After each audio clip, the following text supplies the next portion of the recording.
Let's welcome in AJ Haefele from DNVR. AJ, the man, the myth. AJ, it's been a very, very, very long time. How you doing, buddy?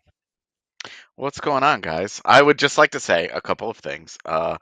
It is very true. People on the East Coast don't know anything about Western geography.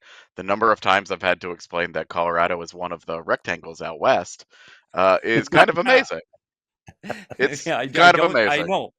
It's funny though. AJ, We had a GM once, AJ, when I was inside the coach's room, that we were talking about a player and trying to trade a player. I won't mention the GM at this time or the player, but he came in and the coach said, "Are you out of your mind? He's rotten right now." And the GM said, "It's okay. We're in the West Coast. Nobody's watching anyway." And that was a true story. So that's a GM in the National Hockey League. Did he AJ, get traded? I gotta ask, buddy, where are you now? Like, are you in a cave in Tibet communing with nature or something? I can't keep track of you. You're on the move all the time. There it is, right there. Yeah, The I Connecticut moved. sun. I moved to Connecticut. I live in. I live in Connecticut. We'll just say that. Yeah. Yeah, Can I, I have lived in Craig, Connecticut. you have. I've been there, heard of it. It's beautiful. Heard of it, Connecticut yeah. Sun. I've They watched you treat the play. East Coast Yeah. like they treat the West Coast. Yeah, yeah, I've heard of Yeah. Connecticut. AJ, we want to get to this Colorado Avalanche team. It's a team you know extremely well. It's a team that's been up and down injuries, suspensions, goaltending issues. What is the state of this Avalanche team as we sit here today? Give them 3 or 4 more weeks, and I don't think they're going to be on that wild card graphic anymore. Because it's I think it's go time for them. They're healthy enough. There's no excuses, and now they have actual goaltenders that should be in the NHL. So that should really help. Um, Ouch. you know, going from the absolute like rock bottom league worst goaltending to even just middle of the road. If they can get like 16th best goaltending, I'll take 20th best goaltending. I'm really not picky here. Then everybody else has a big problem on their hands because the Avs were bleeding goals that just shouldn't happen to NHL teams. It wasn't so much the defense. And then it became the defense because the defense started being like, "Hey, we can't give up a shot against this guy. It's Mm. going to go in. It doesn't matter what it is, where it comes from. It's going to go in." So they pretty much had to change a lot of things about how they were playing the game, and you see how they've just played in front of Scott Wedgwood, and it's like, look, they're really good, and they're about to remind everybody about all of that. How did it go so far south with the goaltending? How did that happen so fast? I mean, it starts last year, right? We had 60 games Yep. of this, of Georgiev doing this last year, and then obviously game one against Winnipeg in the postseason where he gave up 7 goals, and I was ready to burn everything down, and then he was pretty good after that. I mean, Mm. like it was fine, and then the season started, and game one of the season felt like game one of the postseason against Winnipeg, and it was so bad. It was so bad, guys. It was so bad, and it never really got better. There were decent games, and you were like, okay, he's turning a corner, and then he would turn the corner right into another wall. It was, it just always felt like he was trying to run a 100-yard dash in a 10-yard room. It just did not. You didn't get anywhere with it, and it was it was hard. It was hard to watch. Honestly, it was hard. Like you felt bad for him on a personal level, and then you saw the rest of the team just tighten up. And then you see Mm. Georgiev starting to have these little freakouts all the time. Where he's smashing his stick and he's punching the glass, and he's. I can tell you there was some Yeah. sentiment. The Avs went down to Tampa Bay. They lost 8-2. It was rough. Jussi Saarinen started that game, gave up 3 goals on 6 shots, got pulled. Georgiev comes in, gives up 3 goals of his own. It's 6-1. This game's not close. After the sixth goal, Georgiev freaks out. All right, he's skating around, he's slamming his stick. He tried to slam his stick on the crossbar and missed, which was great comedy for everybody with a Twitter account. And it was such a train wreck. And I can tell you that there was some sentiment in the organization that he was showing up the skaters. And for a guy who had been the worst goaltender in the league to have the gall to show up the skaters in a Mm. in a game they were getting rocked. It did not sit well. The teammates had largely stopped talking to him. It was pins and needles. Everybody's walking on eggshells around the guy. He was an Wow. emotional volcano that was constantly erupting, and it never got better. And it basically forced the Avs' hand. It's a very patient organization that just said, we can't do this. We can't do this. Okay. Well, as long as we're on goaltending, let's talk about the move that they made.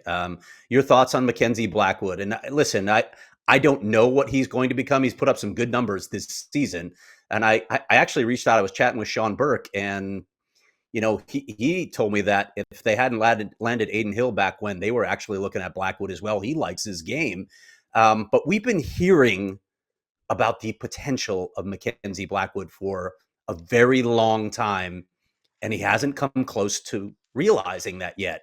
So talk to me about what they see in him. Is he the fix that this franchise needs, because they obviously are so talented elsewhere?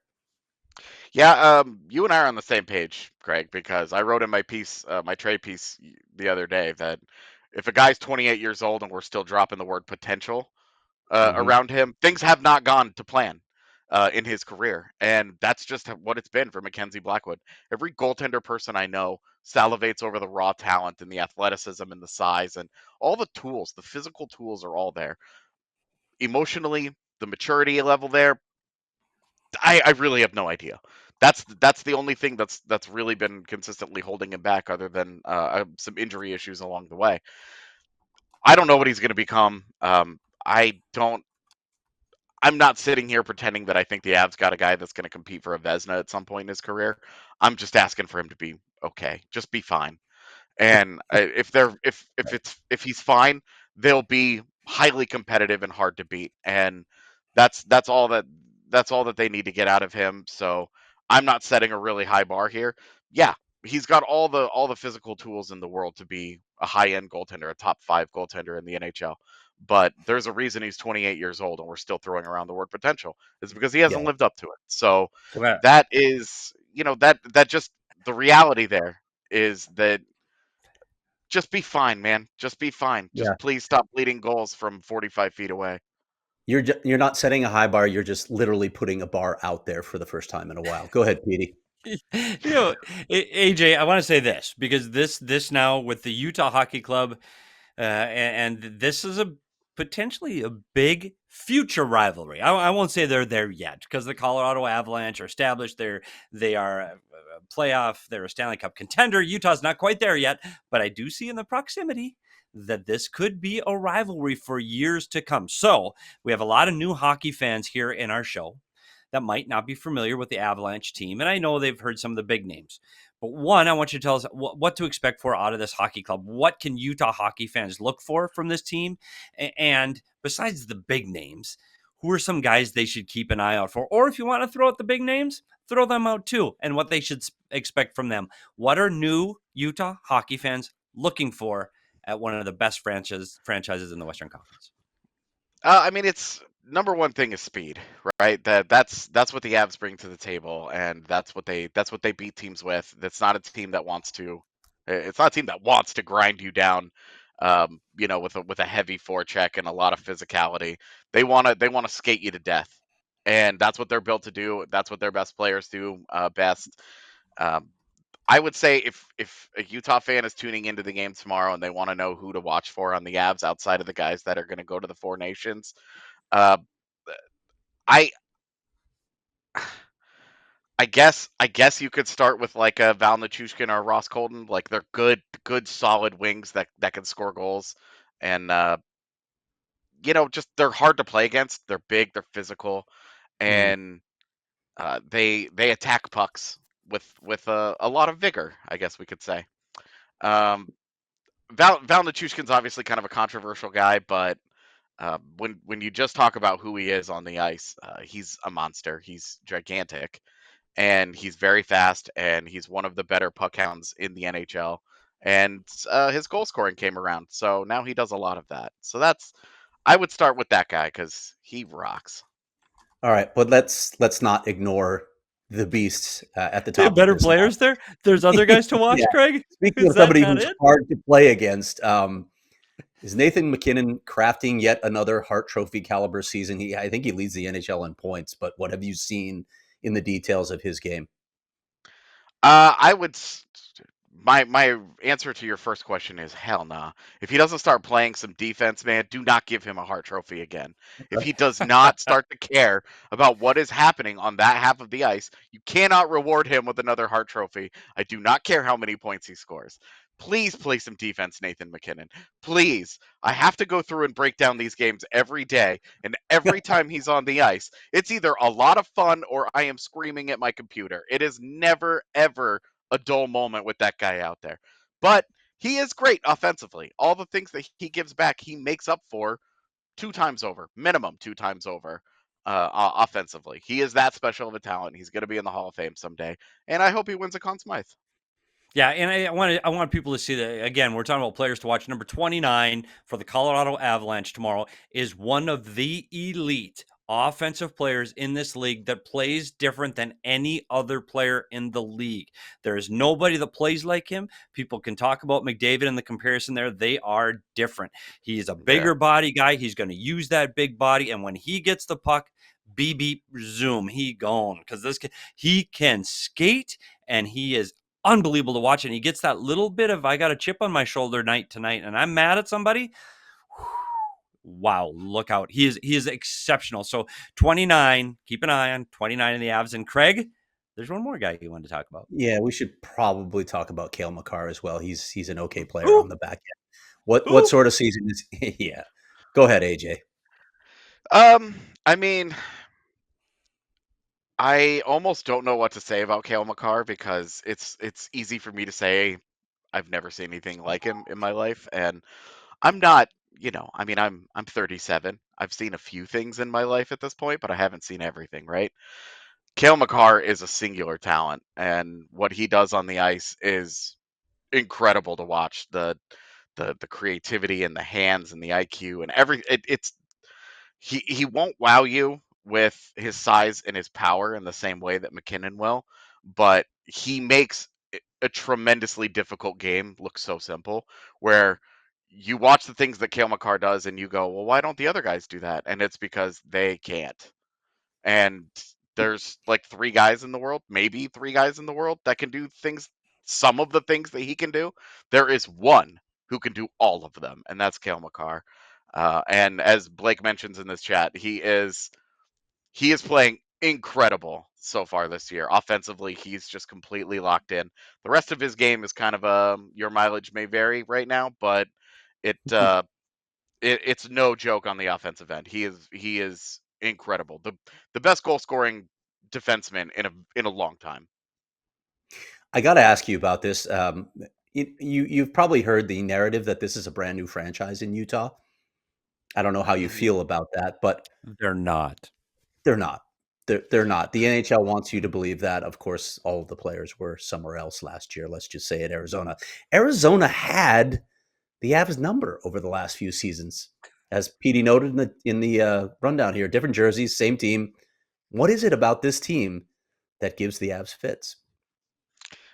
Mostly that the Coyotes would find the most incredibly frustrating ways to beat the Avs, where they would get their head kicked in for 60%, 70% of a game, and they would still find a way to pull it out, or it would be close, or Connor Ingram would have one of the amazing games of his career, since like 3 out of 6 have all come against the Avs.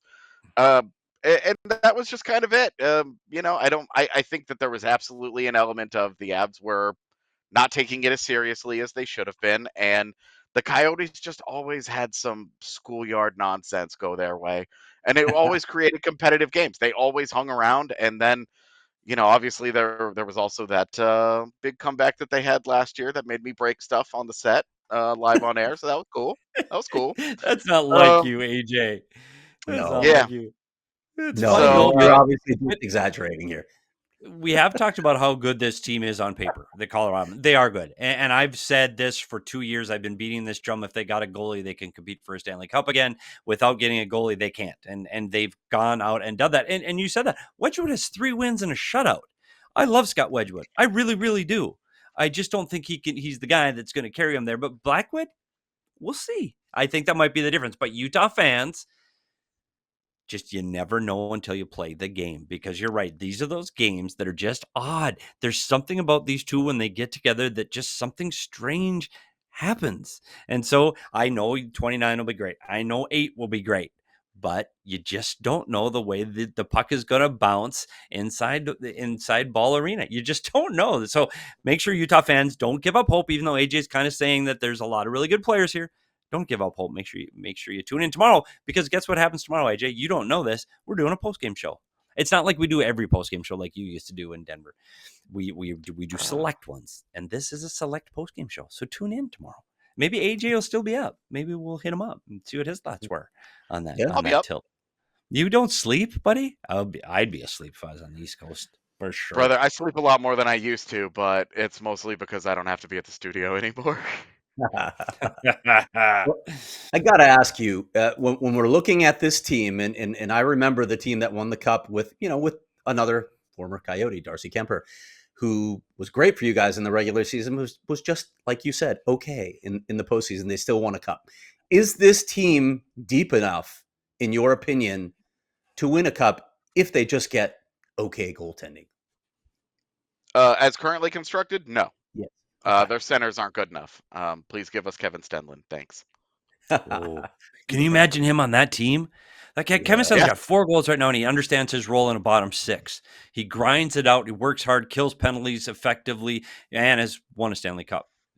Utah fans, don't let him take Kevin's. And that's what I was going to ask you, AJ. Like, what are the holes? What does it look like at the deadline? What does their cap flexibility look like? What do you expect this team to do when we get closer to the March 7th, I believe, trade deadline? Well, to answer that question, I guess I have a question. What's going on with Gabe Landeskog? Because if he comes back, they have to do a little bit of surgery to make the cap work. And if he remains out, then they will end up having like between 4 and 5, depending on who's up at the time. Between $4 and $5 million to spend at the deadline, which is a decent chunk of change. So, but they need another center for sure. Need another center. They could really use 2, but they're not going to give up on this whole Parker Kelly as a center thing that they insist on throwing at us. It's fine. They could use another middle 6 wing, bottom 6 wing, just a guy that kills penalties. Yoel Kiviranta has really gotten away with it this year, but I absolutely do not trust him to continue that. I've watched the rest of his career. I know how this goes. No faith. And one more defenseman would be great, because Josh Manson has been brutally bad this season. And I know the Avs won't, but they should seriously look to move on from him and move that money out and get a guy that can help him out, because he has been real bad. And the rest of the defense is actually pretty good. Well, AJ, first of all, AJ, it's been a very long time. It's been too long. I missed you, buddy. And I know you travel all over North America, literally parts unknown, but I'm glad you're back on the radar again. People on the Utah chat, follow AJ at Return of AJ, and you have to return to AJ at Return of AJ, because AJ's original account had been hacked, and he decided just start a new one. And it worked, AJ. AJ, thanks for taking the time. And we will be touching base with you again. And we'd like to see a lot more of you on our show. Anything for you guys. You guys know that. You guys ask, I'm there. So it's been way too long. It's been fun hanging out. And, I hope you guys have a sad postgame tomorrow. Thanks, AJ. Take care of yourself, buddy. We'll talk really soon. See ya, buddy. We all silly like the mayor.